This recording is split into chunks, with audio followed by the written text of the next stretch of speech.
Ipinagdiriwang nga ngayong araw ng ating mga kapatid na Muslim ang Eid al-Fitr o ang pagtatapos ng Ramadan. Ngunit paano nga ba ito ipinagdiriwang?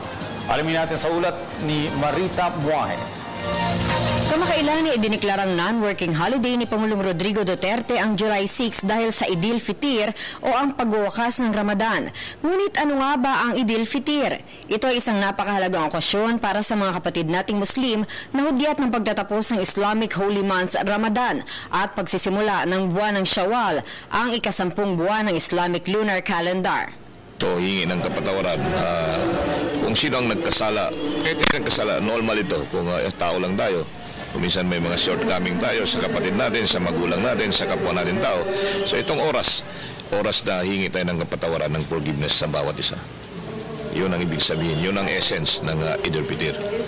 Ang lahat ng mga Muslim sa buong mundo ay nagsasagawa ng fasting sa buong buwan ng Ramadan at ang festival ng Eid ay isang reward para sa kanila. Bukod sa fasting o hindi pagkain, iniiwasan din ng mga kapatid nating Muslim ang lahat ng uri ng bisyo. Kasama na rito ang pagsisinungaling, pandaraya at iba pang uri ng kasalanan sa buwan ng Ramadan. Ang selebrasyon ng Eid ay tanda rin ng anibersaryo ng revelasyon ng Quran. Sinimula na okasyong ito ng Islamic prophet na si Muhammad bilang pagdiriwang at pagpapasalamat kay Allah. Sa Pilipinas, unang idineklarang national holiday ang Eid al-Fitr noong taong 2002. Tayo rin ang kauna-unahang Kristiyanong bansa na gumawa nito upang mapalaganap ang kapayapaan at pagkakaisa sa pagitan ng iba't ibang relihiyon sa Pilipinas. Samantala, ang araw ng pagdiriwang ng Eid al-Fitr ay depende sa lunar calendar at sa Hijra. Ang National Commission on Muslim Filipinos o NCMF ang nagsasabi sa Office of the President kung anong araw sa Gregorian calendar ito bumabagsak. Bawal ang hindi kumain sa araw ng Eid al-Fitr dahil nga sa araw ito ng pagdiriwang. Nagsasagawa rin ang mga Muslim Filipinos ng ritual washing bago magpunta sa kanilang community gathering na kadalasang ginagawa sa isang mosque, kasabay ng pag-aalay ng espesyal na panalangin kay Allah. Nagbibigay din sila ng obligatory charity sa pamamagitan ng pagbibigay ng zakat al-Fitr at nakikinig ng mga special sermons tungkol sa okasyon.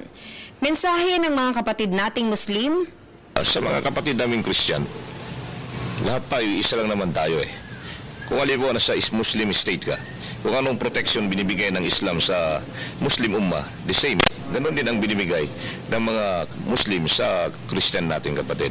After all, we are belong to one grandfather and one grandmother na Adam and Eve. Nagkaroon lang ng difference sa belief dahil maraming propeta lumabas. But after all, we have only one God. So ang panawagan natin, magkaisa tayo lahat, magsuportahan tayo, alisin natin ang discrimination sa bawat isa, yung pagmamahalan ang ilagay natin sa puso natin.